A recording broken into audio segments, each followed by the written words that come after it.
السلام عليكم ورحمة الله وبركاته. ازيكم يا حبايب قلبي؟ صباح الخير يا عسلات قلبي. صباح الخير، ربنا يمتعكم بالخير والصحة والسعادة. ودايما بقولكم بحبكم جدا جدا، انا فعلا بحبكم جدا جدا، مش كلامه بس. بحبكم لانكم بتقولي الكلام بيبعث لي كده الدفء والارتياح النفسي والسعادة. بيحسسني ان انا ليا اهل وليا اسرة وليا اصحاب بيحبوني ودايما بيطمنوا عليا ودايما بيدعوا لي. مش لاقية كلمة اقولها لكم اكتر من ربنا يا رب يا رب يا رب يجازيكم كل خير في حياتكم وفي صحتكم وفي دنيتكم وفي آخرتكم وفي أولادكم. آمين آمين آمين يا رب العالمين. بجد والله العظيم أنا بنبسط جدا لما الاقيكوا دايما بتسألوا عليا، وبحس ان انتوا فعلا اهلي، رغم ان احنا ما نعرفش بعض، رغم ان احنا كل اللي بينا يعني انتوا لا اعرفكم شخصيا ولا انتوا تعرفوني شخصيا، بس انتوا بتشوفوني وعارفين شكلي، لكن انا ما اعرفكمش. فبشكر كل واحدة، بقول لها ألف شكر، بقول لها ربنا يكرمك ويسترك في حياتك في الدنيا والآخرة. يستركوا كلكم يا حبايب قلبي وما تحرمش منكم أبدا أبدا. جزاكم الله كل خير على كل كلمة طيبة بتكتبوها لي، وعلى كل حد فيكم بيبقى نفسه انه يساعدني، ويعني ومش عارف يساعدني ازاي. يكفيني انا الاحساس ده، يعني يكفيني ان انت بتبقى عايزه تساعديني، تشيري لي فيديو، تساعديني، تقولي لي روحي للمكان الفلاني يساعدك يعني يكفيني الاحساس ده حتى لو ما تنفسي. فاحساسكم ده على دماغي من فوق، ربنا يكرمكم يا رب. النهارده الروتين بتاعنا او الفيديو بتاعنا، انا لابسه اسود ليه كده وجايه منين؟ طبعا انتوا كان عندكم فكره، ان انا كنت قلت لكم من فتره ان انا البتاعه اتسحبت مني، اسمها ايه دي، الفيزا. لما كنت رايحه اعمل تحاليل واكشف، الفيزا اتسحبت مني، وساعتها عملنا وقفنا الفيزا.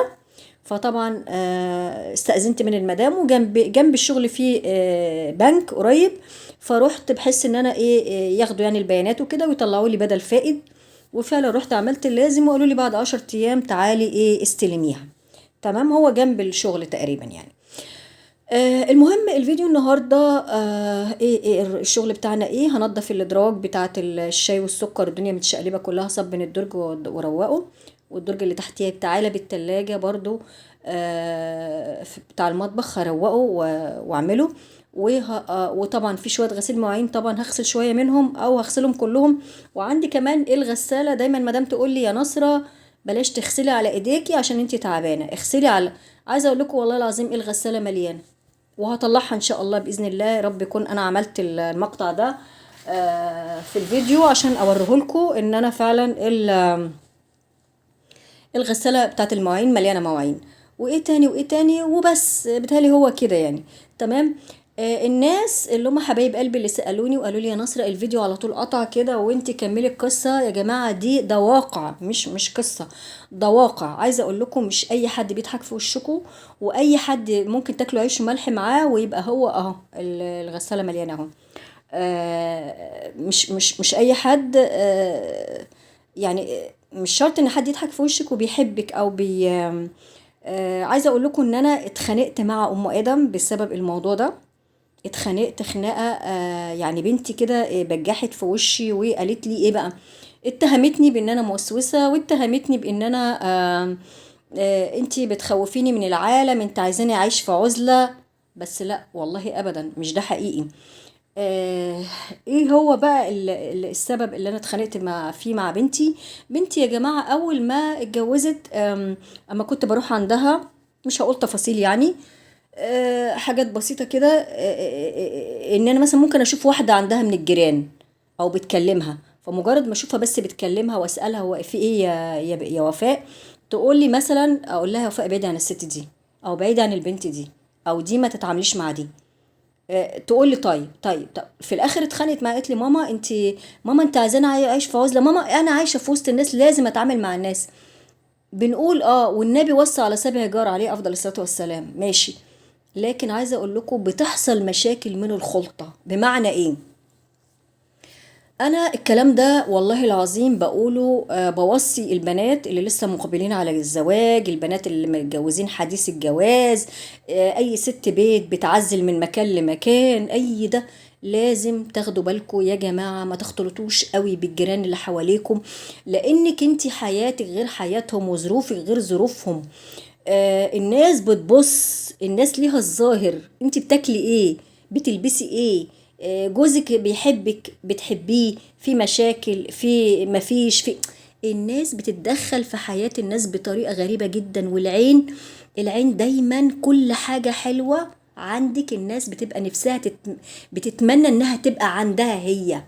يعني مش عارفه اقولها لك ازاي. يعني دايما العين بتبقى مركزه معاكي في اللقمه، في الاكل، في الشرب، في العيشه، في الحياه، دي كلت كذا، دي عملت كذا. على سبيل المثال، لو افترضنا ان راجل وست متجوزين حديث الزواج، جابوا نص كيلو لحمه، نص كيلو لحمه يقعد معاهم يومين مثلا يعني. لو جبنا نص كيلو لحمه ده، لو جبنا كيلو لحمه مع 7 افراد، هل هيكفيهم في اليوم؟ لا، مش هيكفيهم. فعايزة أقول إن دايما الناس بتركز في حياة الناس، وده بيعمل مشاكل. وده يعني عايزة أقول لكم إن العين دي يعني صعبة جدا.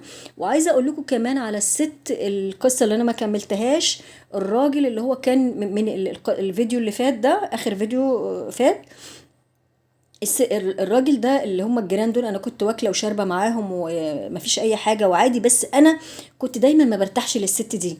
يمكن الغلط جه من عندي انا.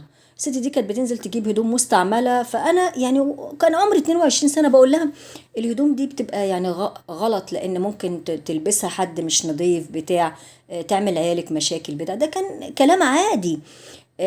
اكيد لو رجع بيا الزمن مش هقول كده، لو رجع، لان انا ما اعرفش ظروف الناس تمام. بس انا كنت بتكلم بتلقائيه وعلى نياتي، مفيش اي حاجه تمام. انا بعد كده بقيت اجيب هدوم قديمه عادي يعني. فكانت الولايه تقعد تلسن عليا وتقول لي احنا بقى بنلبس الهدوم القديمه، واحنا بناكل اكل الشارع، واحنا ما اعرفش ايه فكانت ست ربنا يسهل لها. وعايزه اقول لكم فعلا، انا اكتشفت او عرفت، وهي قالت لي ان جوزها بيعزم، يعني مثلا على كوبايه فيها حاجه شاي، فيها ميه، فيها بيعزم اللي هو بيقول التعويذات بتاعت الشياطين والعياذ بالله يعني، على الحاجات دي. فساعتها انا لما ندهت لي، وانا كنت في الاوضه اللي جنبيها، ودخلت وكانت بنتي صغيره نايمه في الاوضه بتاعتي، وندهولي، ما اعرفش كانوا عايزين مني ايه، كان بالليل، هي وجوزها. والله ما فاكره، لو فاكره كنت هقول لكم، بس انا مش فاكره. الحاجات دي فات عليها، انا كان عمري وقتها 22 سنه. وقالت لي معرفش كانت قالت لي على ايه، وولعت البوتاجاز، والبوتاجاز النار طلعت بقى، شدتني من ايدي وقفلت الباب. سيبيني اطلع، بنتي سيبيني اطلع. قالت لي مش هسيبك، لو متنا نموت احنا التلاتة، طب انا مالي، انا ذنبي ايه؟ فكانت ست يعني منتهى الله يسهل لها بقى. الله يسهل لها ويسامحها ويكفينا شرها، خلاص راحت لحالها. وساعتها جوزها ضغط عليا ان انا اشرب من الكوبايه، لا اشربي، ده شاي، ده مش عارفه اشربيه، بس دوقيه دوقيه. خدت منه شفطه، واول ما اخدت منه شفطه حسيت ان الدنيا بتلف بيا. وعايزه اقول لكم، عارفين لما تقعوا في الارض، عارفين لما تقعوا في الارض وتحاولوا ان انتوا تقوموا مهما يكون في ألم، اللي هو في حاجة فيها عزيمة، انت لازم تقومي او تجري عشان تلحقي بنتك، انت فاهمة؟ فانا عايزة اقول لكم ان انا بعد كده الناس دي ما دخلتش عندها تاني، وخلاص يعني بعدت عنهم وربنا يسهل لهم. فعايزة اقول لكم، بنبه على كل بنت وعلى كل ست وعلى كل حد، خدوا بالكم من اي نعم، انا عارفة ان النبي عليه افضل الصلاة والسلام اوصى على 7 جار، لكن انا على قد ثقافتي. قولوا لي برضو في التعليقات، هل احنا نعمل ايه؟ يعني احنا نعمل ايه لو احنا جيراننا مركزين معانا، حاسدنا على الصحة، حاسدنا على لقمة، حاسدنا، واحدة حاسدة واحدة على جوزها، على عيالها، على اي حاجة انت متميزة فيها، تعملي ايه معاها؟ انا برضو نفسي اعرف، اتثقف من خلالكم انتوا. قولوا لي برضو في التعليقات ايه اللي انا ممكن اعمله عشان يعني ربنا وصى على 7 جار، او النبي سيدنا النبي عليه الصلاه والسلام اوصى على 7 جار. آه، ان احنا ايه يعني، انا من وجهة نظري البسيطة ان انت لو جارك في كرب عنده ظروف وحشة تعزيه او تواسيه، او لو عنده ظروف حلوة برضو تبقي جنبه تباركي، او انت مثلا هو محتاج حاجة وانت في ايديك ان انت تقدري ان انت تقدمي له الخدمة ديت او كده. مش اكتر من كده اعتقد ان هو كده يعني. انا اعتقد، انا طبعا مش مثقفة ومش بتكلم في الدين، بس انا بقول فانا برضو مستنيه تقولوا لي. يعني النبي وصى على 7 جار عليه افضل الصلاه والسلام. لو احنا قابلنا الناس دي والناس دي موجوده في حياتنا، موجوده رشق عينيها في حياتنا على طول، كلنا شربنا نمنا رحنا. لدرجه انا هقول لكم على سبيل المثال، انا في واحده دخلت لي في التعليقات من فتره وقالت لي انت تابعوكي تقريبا او جات لك معرفش 3 مليون مشاهده ولا كام مليون مشاهده. انا بقالي فاتحه انت المشاهدات دي، انت بتفكري ان انا بكبش من القناه؟ يعني من ضمن الحاجات، يعني في ناس مثلا بتقولي ده انت واحده لوحدك هتصرفي ايه؟ يعني بصوا تحسي ان الكلام برضو كلام يعني. بصوا مش هركز ربنا موجود وهرمي حمولي على الله.